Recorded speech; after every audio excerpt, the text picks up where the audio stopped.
partners around the country and around the globe. Without further ado, I'd like to turn it over to our moderator for this evening, Seppi Kogan, who is AJC's Director of Global Young Leadership. Seppi, take it away. Thank you, Dana. So when one of my colleagues on our young leadership team, it may have been Dana, it may have been someone else, came up with the idea of starting a celebrity story time series, we figured we should kick it off with someone extremely Jewish. We weren't sure initially who that 100%. Would be.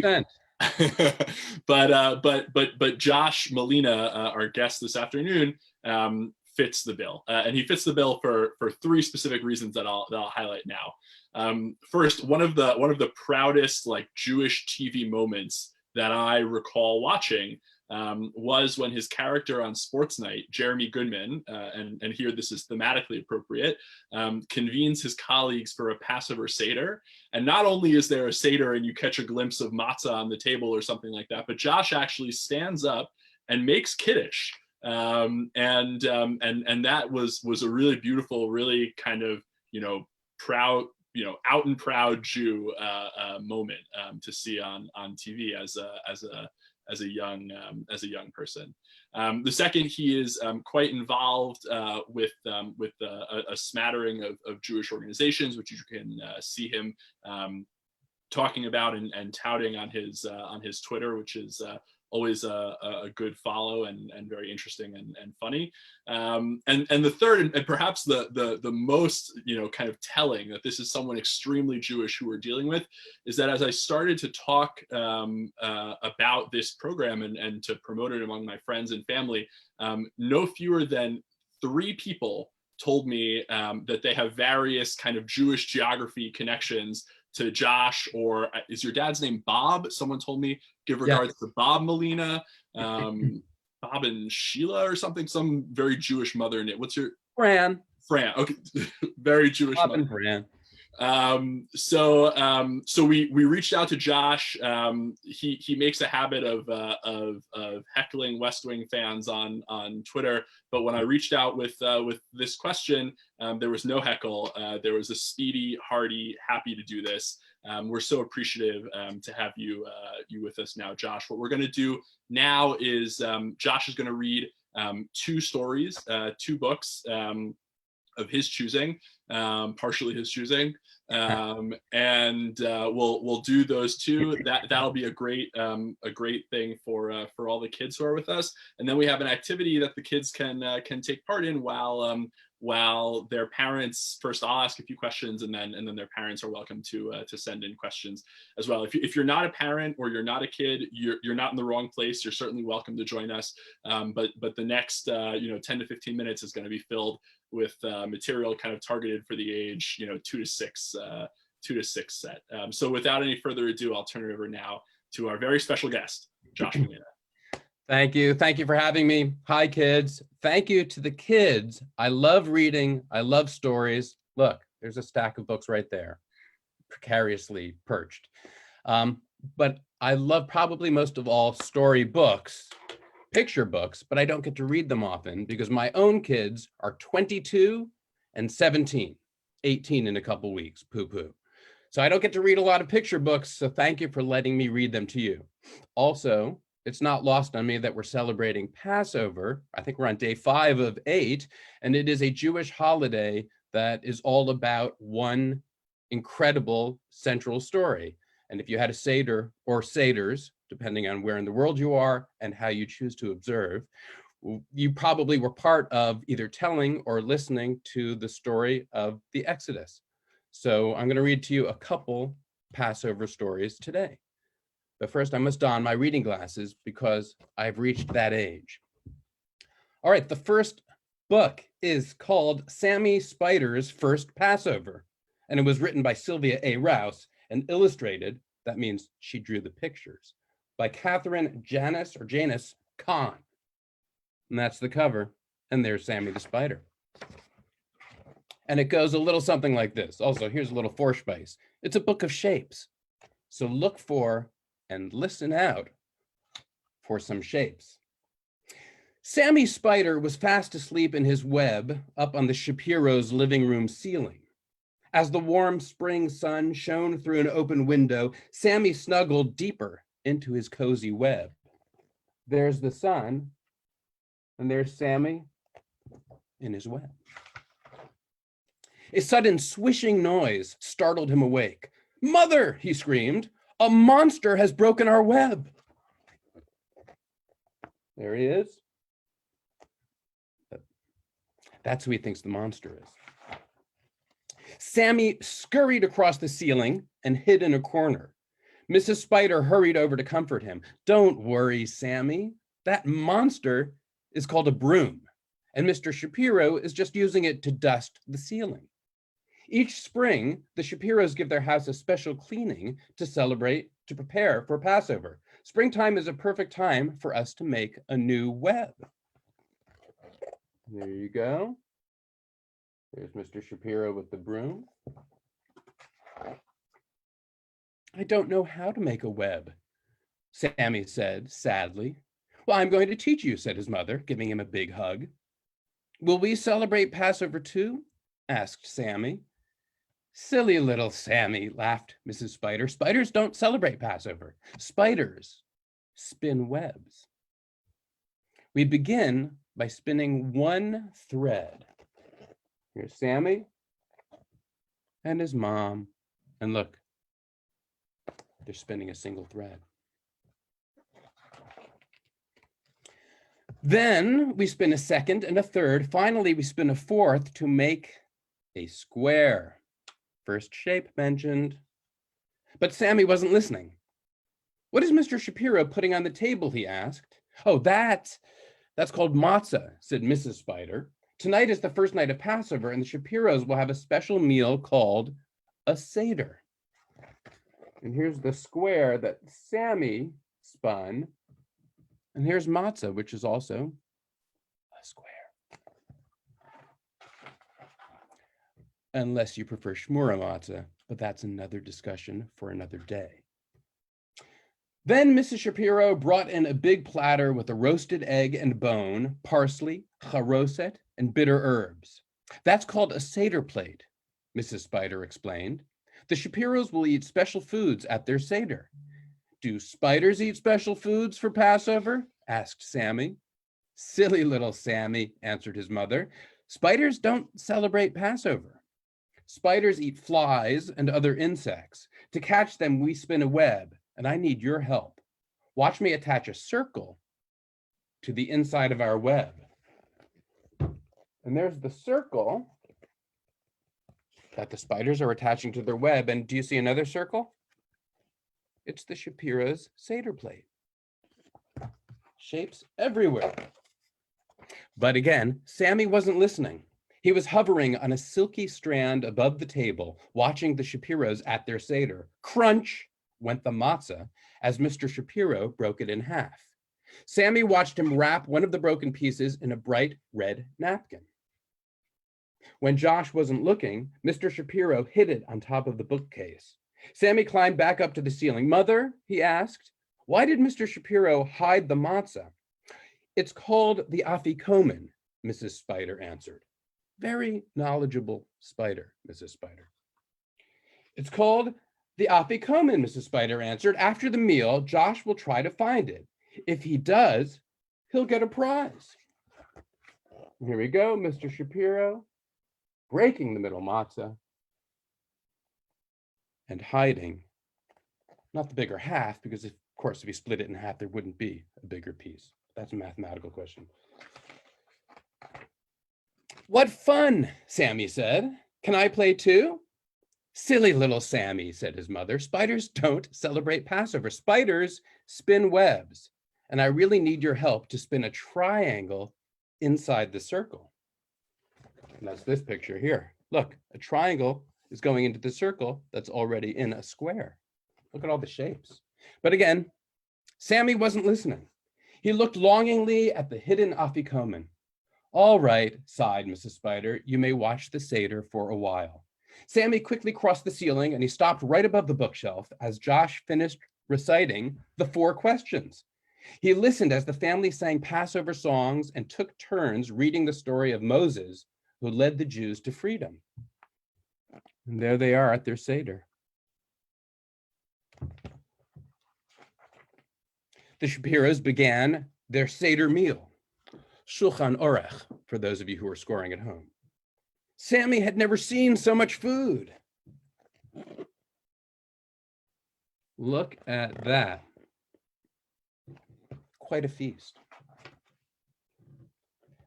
At last, it was time to search for the afikomen. Sammy wished he could help, but he remembered his mother's words. Spiders don't celebrate Passover.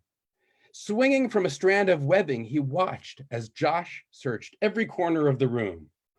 Look at this. Look at this search. He looked everywhere. He looked under a rug. Looks like he looked in a clock. Behind a cushion. When Josh neared the bookshelf, Sammy got excited. Something shiny caught Josh's eye. It was an amazing little web with a beautiful Jewish star inside. Wow, breathed Josh. As he went closer to look, he spotted the afikomen just below the glistening web. There it is. It's a triangle. Wow, I found it, he squealed. Very exciting to find the afikomen. Sammy glowed with pride. I did it, Mother. I helped Josh find the afikomen. And you also spun a beautiful web, Mrs. Spider answered. You used all the shapes I taught you. Here are the Shapiros. Here's the Spider family. In his excitement, Sammy didn't even know that he had spun a web. As he looked back at the bookshelf, he beamed. It was easy, Mother. You make a square, a circle, and a triangle. Then you pass over with another triangle. That's how spiders celebrate Passover. And look at that. He spun a Jewish star out of web. The end. I like that book. All right. Moving on to the second book. This might be a little bit more challenging because it involves some classic and well-known characters from Sesame Street. By the way, that's a cat. I have 3 cats. I don't know whether the others will show up, but that's Rosie. Here's my second book for today. It's called Grover and Big Bird's Passover Celebration. It's by Tilde Bosley and Ellen Fisher, and it was illustrated, that means drew the pictures, by Tom Lee. And here's the cover. I will attempt the Sesame Street voices. I think you'll agree that I'm not that good at them. Hello, everybody. It is I, your furry blue friend, Grover, writing from Israel. I'm going to tell you about all the adventures that Big Bird and yours truly had on the way to the Seder at Brosh's house, and all of the mitzvot, good deeds, we did. A Seder is a special Passover meal where Jewish families tell the story of the Exodus from Egypt. They sing songs, say prayers, and eat delicious foods. Do you know how to get there, Grover? It was Big Bird's first day in Israel, and he didn't want to get lost. Absolutely, Grover replied. Brosh was our most gracious host for the Passover Seder last year, too. Well, here comes the bus, called Big Bird. Look out! And there they are chatting. Boker Tov, Grover said to the bus driver. That is good morning in Hebrew, Big Bird. Well, I hope we'll get there early enough to help, said Big Bird. I love to help. Do not worry, said Grover. We have plenty of time.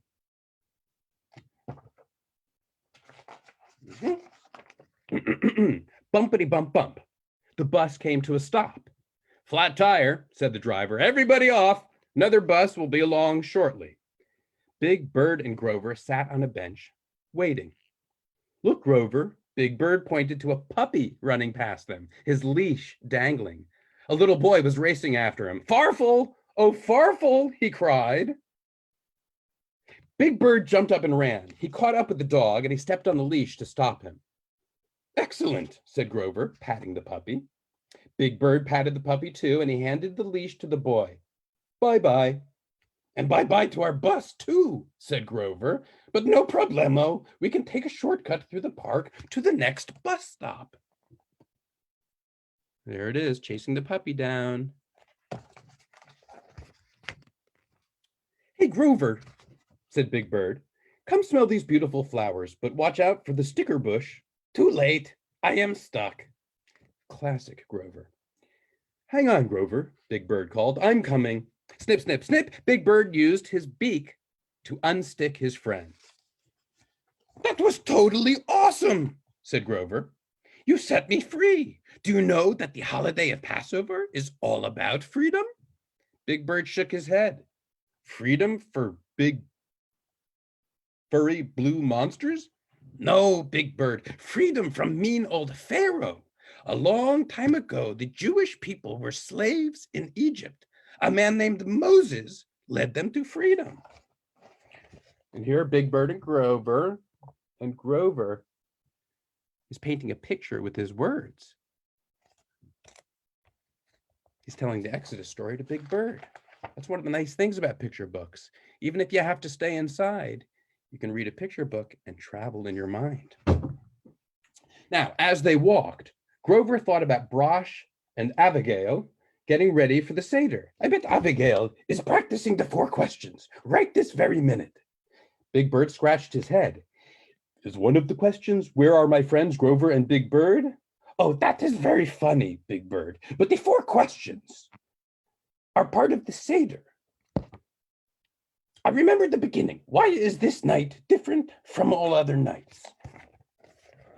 More chatting. Boker Tov, said Big Bird. He learned a new phrase. Boker Tov, said Big Bird to a tired-looking woman sitting on a park bench.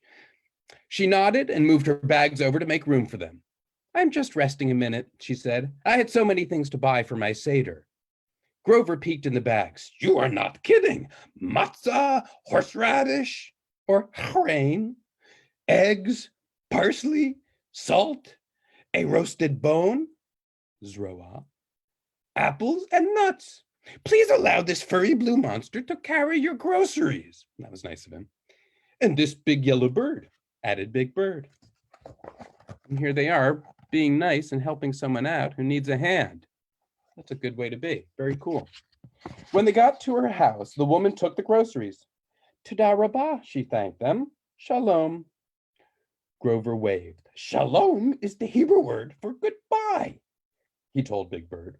But shalom also means hello and peace. Wow, said Big Bird. That's a lot of work for one little word. You said it, Grover agreed. Is it not fascinating? Grover, a little bit of a pre-Yoda, maybe. Yes, but now we really better hurry, said Big Bird. Did you know, said Grover, that the Jewish people were in a hurry when they followed Moses out of Egypt?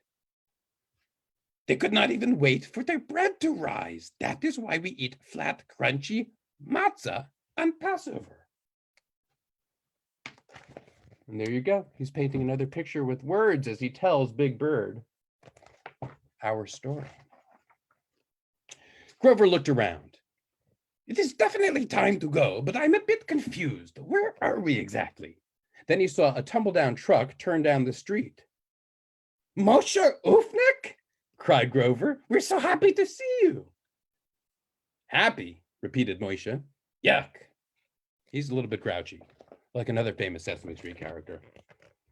There's Moshe Ufnik. What Grover means, explained Big Bird, is that we're lost and we don't want to be late for Brosh's Seder. Can you help us? Losing the voices a little. Help? No. Help, repeated Moshe. Ufniks don't help. What a family slogan. Grover had to think fast. There will be lots of bitter herbs at dinner. Oh, why didn't you say so? Said Moshe. My favorite. Hop in. Okay, he's kind of a bitter guy, so he particularly enjoys the maror, the bitter herbs. Brosh opened the door. Big Bird, Grover, and Moshe. Without Moshe, we would not be here, said Grover. There they are at the door. What took you so long? Asked Abigail. One exciting adventure after another, answered Big Bird. A bus with a flat tire started it all. Then we rescued a puppy on the loose. We helped a woman with her groceries. Oh, and do not forget, Big Bird, said Grover, you set me free from that sticker bush. Well, said Brosh, we're glad you're here now, and we have an extra chair for Moisha. Abigail whispered, isn't that for Elijah the prophet? Brosh laughed. You're right, Abigail, but we'll bring in another chair for Moisha. There's the whole picture. Abigail asked the 4 questions, and everyone took turns reading the stories and blessings from the Haggadah. They sang Dayenu, and they ate the delicious Passover foods. Moisha had 3 helpings of bitter herbs. Wow, I love this stuff, he exclaimed, his eyes watering. And Big Bird surprised everyone by finding the afikomen. He is tall. Maybe it was hidden up high.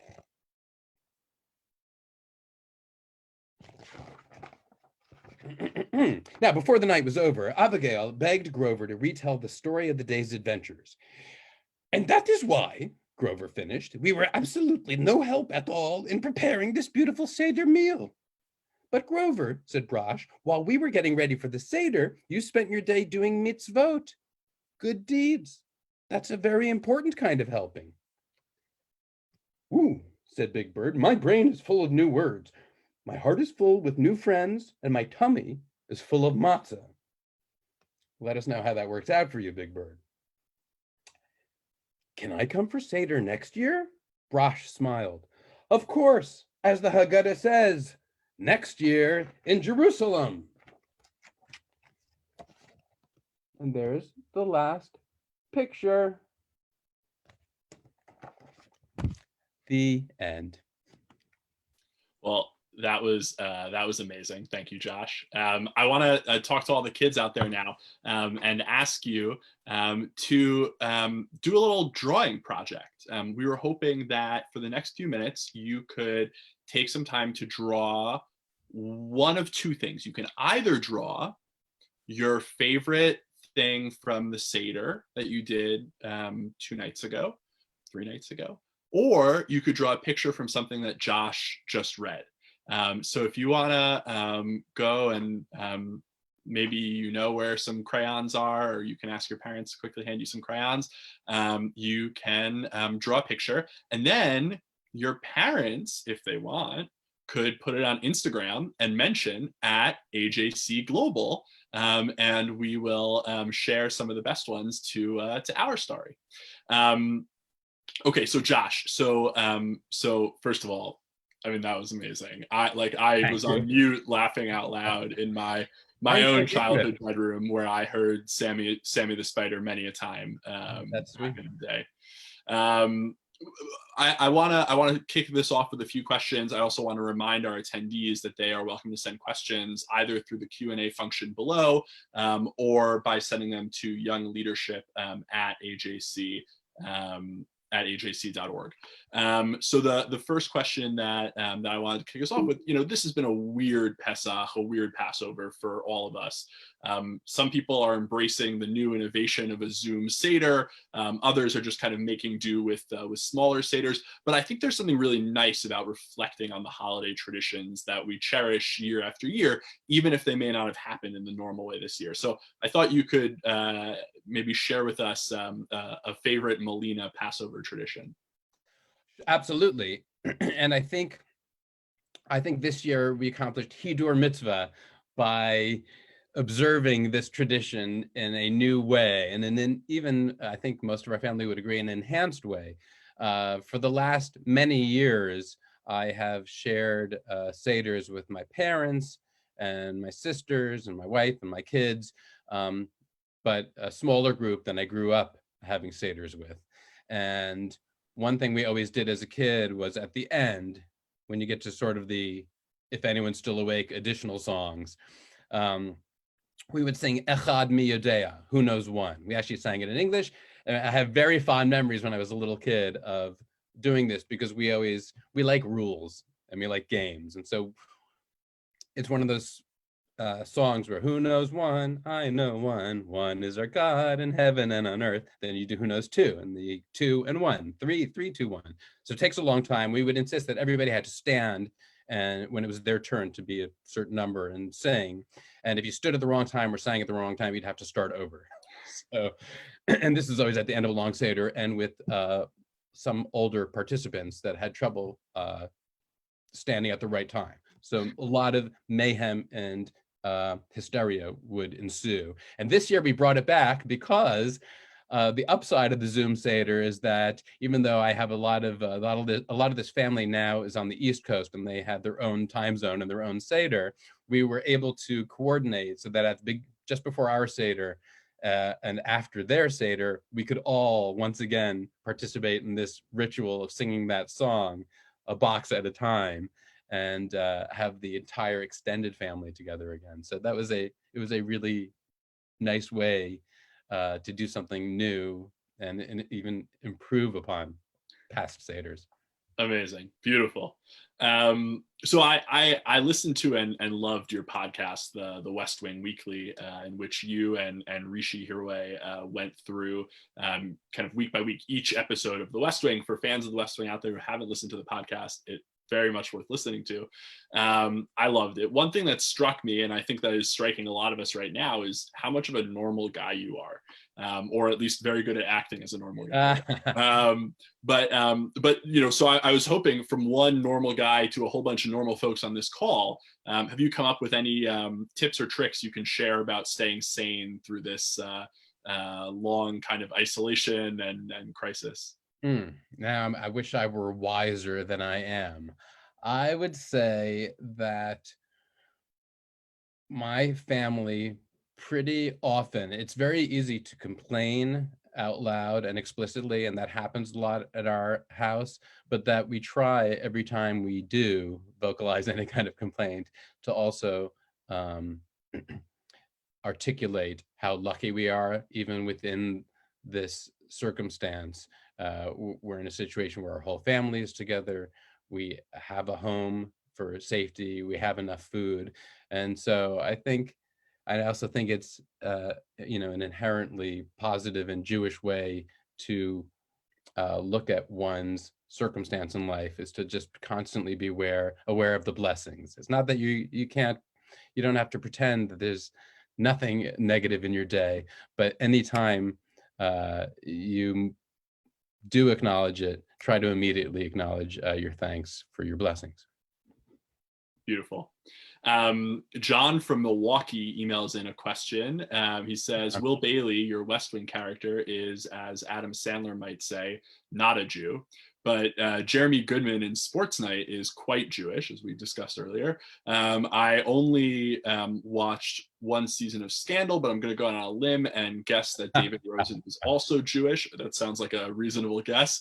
For me, I think, like me, he liked your Pesach Kiddush on Sports Night. He says it's his favorite Jewish moment on television. Do you, Josh, have a favorite Jewish TV moment that you've seen, or I suppose that you performed? Well, I mean, if it's involved with, that's easy. It would be the Seder episode of Sports Night, which the title is "April is the Cruelest Month." It was written by Aaron Sorkin, who has a real Yiddish cup and a Yiddish alev, and gets the spirit of the thing, and wrote a beautiful, half-hour sitcom that nonetheless has a little sort of substantive Judaism in it. I don't think you see that much. There are certain kind of Jewish comic tropes that we do see a lot on TV, and those can be funny too, but they're not usually particularly fresh or surprising. And this was, in part, I think, because without sacrificing any of the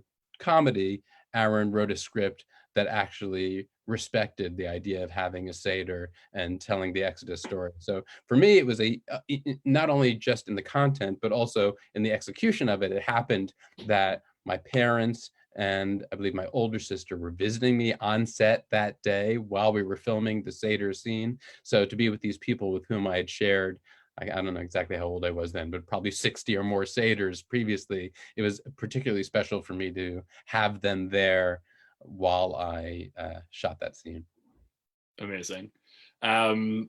Nava from New Jersey asks, is there a dream Jewish role you've always wanted to play? Are you biding your time until you age into Tevye or anything like that? Or even beyond that, is there a Jewish or Israeli story that you want to see rendered on screen?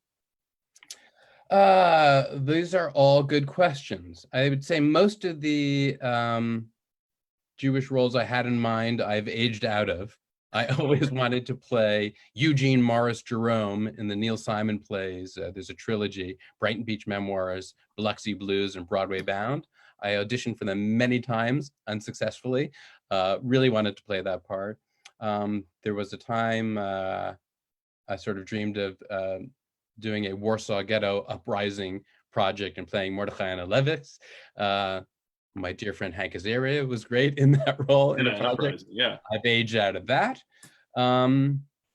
So I actually, without being too specific, I was, before this whole quarantine and stay at home began, I was expecting to start rehearsals in May for a play that would debut in June. I don't want to talk about it because I'm probably not supposed to, and I'm hoping it will happen in the future. It is a deeply Jewish play, incredibly funny, one of the great roles I've ever been offered, and it has some real Jewish substance to it. And I'm hoping that I will get to play that role, and that right now we're looking at perhaps in the fall, but I'm hoping live theater will be a thing again somewhere, God willing, down the line. And if that's the case, I'm going to get to play really what is one of my dream roles. It's a world premiere. It's a new play, and it is beautifully written. Oh, amazing. Well, hopefully in New York at some point. It would open in California, and I think, I mean, this playwright has had other things go to New York, so that could happen. But all right, well, we have people in California. It's just for my own interest. Yair Rosenberg asks, friend Yair, indeed, asks, Josh, what's your craziest afikomen story? You know, you are an inveterate prankster. Maybe you hit it particularly well for your own kids, or found it particularly well when you were a kid. That's a good question. I want to make something up. I will say, I will share this, that we have, I think, the Melina clan. I don't know what the derivation is, what the origin story is, but in our tradition, the children steal it after yachatz, right? Is that when it gets, that's when it gets put away? Yeah. You know, when whoever's leading the Seder goes to wash hands, we grab it and we hide it, and then we ransom it to the adults. So when I was a kid, I was always like, I'm gonna make some money or get a toy. And we would hide it in just brutally difficult places to the point where the parents could not actually find it. And then, you know, if you wanted to complete the Seder, you had to reward us. Now we do that with my kids. And again, as I said, they're 22 and 17, not so interested in toys. It's cash money and the rate of inflation. I think the amount of money paid for the afikomen these days has way outpaced inflation from when I was a kid. Abigail, age 7 in Atlanta, wants star of the second story. Sorry? Star of the second, indeed. Abigail. Indeed. But this one is in Atlanta, not in Jerusalem right now. But she wants to know, what is your favorite children's story? Ooh, my favorite children's story. There are a lot. I would say one certainly is Goodnight Moon. Goodnight Moon is kind of a classic. There's something about, you know, the words are very simple, but the illustrations, the drawings are strangely, they're very mellow. It just creates such a vibe. I love the feeling and the chill sense. It always helped me kind of fall asleep to hear that story. And then I would also say I love, and this, you know, I'm dating myself here. I'm sure these are not necessarily books with which Abigail is familiar. Richard Scarry has all these big picture books, and there's so much to look at, and his illustrations are incredible. And there's one in particular where each country has a page, and I was always thrilled that Israel had a page. I wish I remembered the name of the book, but Richard Scarry is something about going around the world, and as a young Jew, seeing the Israel page always delighted me. That's great. We've gotten several questions that I'm going to try to synthesize into one that hopefully will be coherent and that people will feel reflects their actual question.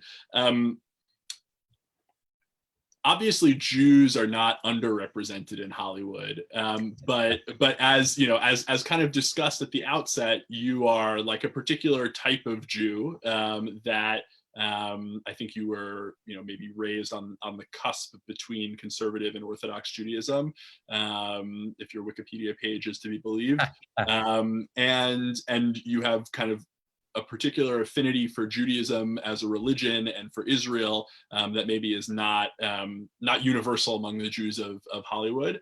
And so I guess the question then is, has it ever been kind of a conflict for you? Has it ever been challenging in your career to be someone who is a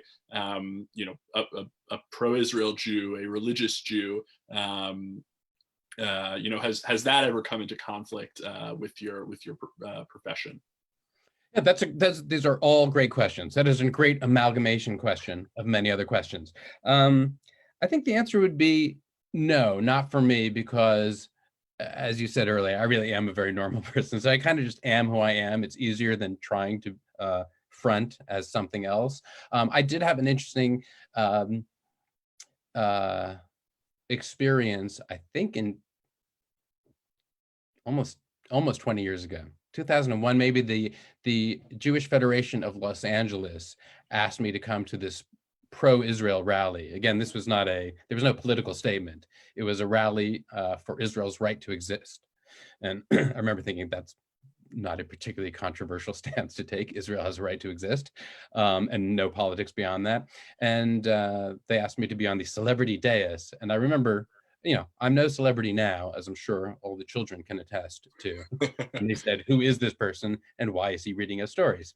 But I certainly wasn't well known then. I was on Sports Night at the time. I hadn't even done West Wing yet. And I mean, if you want a clear-cut example of you're not being a celebrity, it's when you walk up to these celebrity sign-in people and they go, who are you? I was like, Josh Malina. I don't know. I got invited. But anyway, then I was on the dais and I was looking around and I was like, where are the actual celebrities? This is Los Angeles. As you alluded to, you can't shake a lulav without hitting a famous Jew. I was like, where are the famous Jews? And this is a long time ago, and I hope and believe things are at least slightly better now. But whoever the entertainment liaison of the Jewish Federation was at the time, she said, if it explicitly has to do with Israel, you can't really get anybody to come out. And I was like, what are you talking about? She goes, plenty of people will give, but it's considered maybe risky, such a controversial thing that, people don't want to show up. And so I was appalled by that. And this led to me, I never really have subscribed to that whole, let's listen to this guy's opinion about anything because he's an actor. It's like, if anything, it makes you maybe slightly less qualified to give your opinion on anything. But I started to realize there is maybe some room for me to occasionally say something as a Jewish actor and somebody who supports the state of Israel, not monolithically, not in a black and white way. I have plenty of criticism for Israel, as I do for the government of the United States. So I try to take nuanced positions, but Israel has a right to exist. To me, that's not a controversial position. And I always wish, in terms of desiring fortune and fame, it's the first one I've always been more interested in, even though both have clearly eluded me. I don't really see the upside of fame, but the only reason I would maybe ever wish that my profile were a little higher is that because I would like there to be more role models, actors or singers, musicians, comedians that are Jewish and willing to talk about substantive Jewish things and Israel. And again, I don't want to paint with too broad a brush because there are wonderful examples. And, I sat with my family and watched Aly Raisman win an Olympic gold medal as she did her routine to Hava Nagila. And I was like having an out-of-body experience. I was like, we need more like that. That's a role model. And then, she used her sort of shining Olympic moment to honor the slain Israeli athletes of the Munich Olympics. So there are exceptions, and there are fantastic, wonderful role models out there. I wish there were more of them. Yeah. Yeah. Just as a historical note, I mean, if in 2001 at kind of, the height or as the second intifada was like on the way up, and there was really, I was young then, but there was really kind of a sense of solidarity among American Jews with Israel. If even then it was tough to get people to get, celebrities to turn out, I would kind of shudder to think what it would be like today. By the way, Abigail's Abba, her dad, wants you to know that Abigail loves Goodnight Moon. No comment on Richard Scarry, but I love Richard Scarry. So I want to close with one final question. Josh, I'm not sure if you noticed this as you were reading. It was in the chat box. It was only to you and me, so our audience couldn't see it. But we were Zoom bombed in the chat box with words that I'm not going to repeat now, but that were clearly anti-Semitic. And you raised kind of anti-Israel issues, which some would say, certainly we at AJC would say that many types of anti-Israel expressions cross the line into anti-Zionism, into anti-Semitism rather.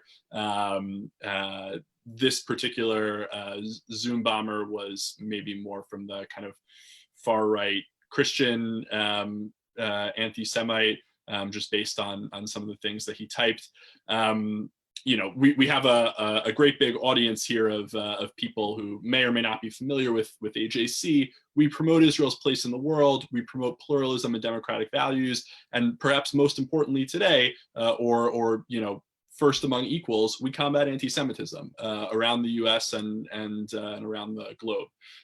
So one thing I'm curious for you is, as you saw those messages coming in, and also as you live your life as an American Jew today, what are your thoughts and concerns about rising anti-Semitism in the U.S.?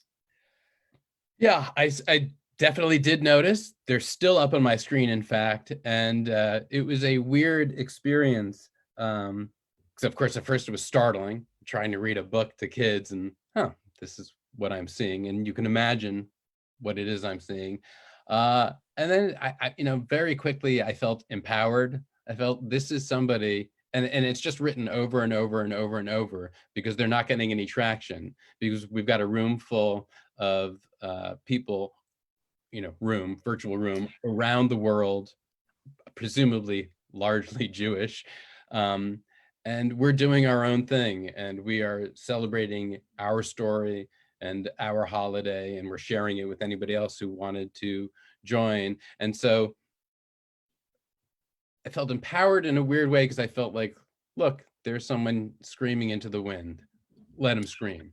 Now, it's not always, we're not always so lucky that anti-Semitism, doesn't get heard or doesn't find traction, or doesn't find a victim.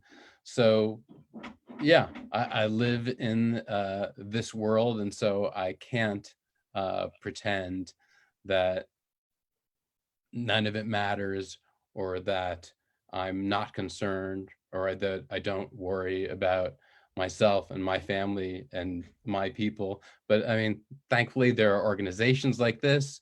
There are, as much as the online community can be an absolute gutter for the worst in people, it also can be a beautiful place where we come together and we celebrate and emphasize what's important and who we are, and remind ourselves of where we came from. I mean, it couldn't be more apt, because, you know, in every generation, we're supposed to see ourselves as if we came out of Egypt. And this is a reminder that, you know, yes, we came out of Egypt, and yes, we've come through horrendous things in our past, but we have to continue coming out of Egypt, and we have to take an active part in valuing ourselves and our tradition and keeping the Jewish tradition alive and thriving, and passing on to our kids also the sense, you know, raising young kids into adults that care about being Jewish, because that ultimately is the strongest defense we have against people like this guy in the chat room. Well, thank you for that message, and for taking part in helping, you know, hundreds of Jews around the world to impart their Jewish traditions to their children. That's what we just did here today, which is really special. Josh, you have a beautiful neshama, a beautiful soul. You're a real mensch. Any other Jewish cliches I can pull out of my, I appreciate it. Right back at you, sir. Out of my savta and my grandma. I just want to thank all of our audience today, and I'll turn it over now to my colleague Dana Steiner, who started the call, just for some closing announcements. But Josh, my personal gratitude and the gratitude of everyone on this call goes out to you. Yeah. And happy Pesach. Thank you so much, Safi, and thank you so much, Josh. You were an incredible storyteller. Your Grover voice was on point. For my friends with kids, they said it was like a real 10 out of 10. So well, I'll work on Big Bird. Okay, we'll work on it, but it was fabulous. So thank you so much. This is hopefully the first of our celebrity Storytime series. We know from many of our access leaders, it's a difficult time to be at home juggling new childcare responsibilities as well as your job and maintaining a sense of emotional and physical well-being. So we hope that this offered a bit of a bright light into your days. So really, thank you so much, Josh. Our next remote access program will be taking place on Monday, April 20th. We're just confirming some of the details, but it will be in commemoration of Yom HaShoah, Holocaust Remembrance. We also have a program taking place on Thursday, April 23rd, which is called The Day After, an exploration of crisis economics. That will be taking place on Thursday at 1 p.m. with Professor Leo Lederman from Bank Hapoel, as well as Tel Aviv University, who will be in conversation with Tal Tokner of Pico Partners, discussing behavioral economics in a crisis. So it should be a really interesting conversation. We will be sending out some communications about upcoming remote access events, but until the next one, we wish you and your family and your loved ones health and happiness. And again, Josh, thank you so much for joining us. Thank you for having me. Take care and be well. Chag Sameach, everyone. Chag Sameach.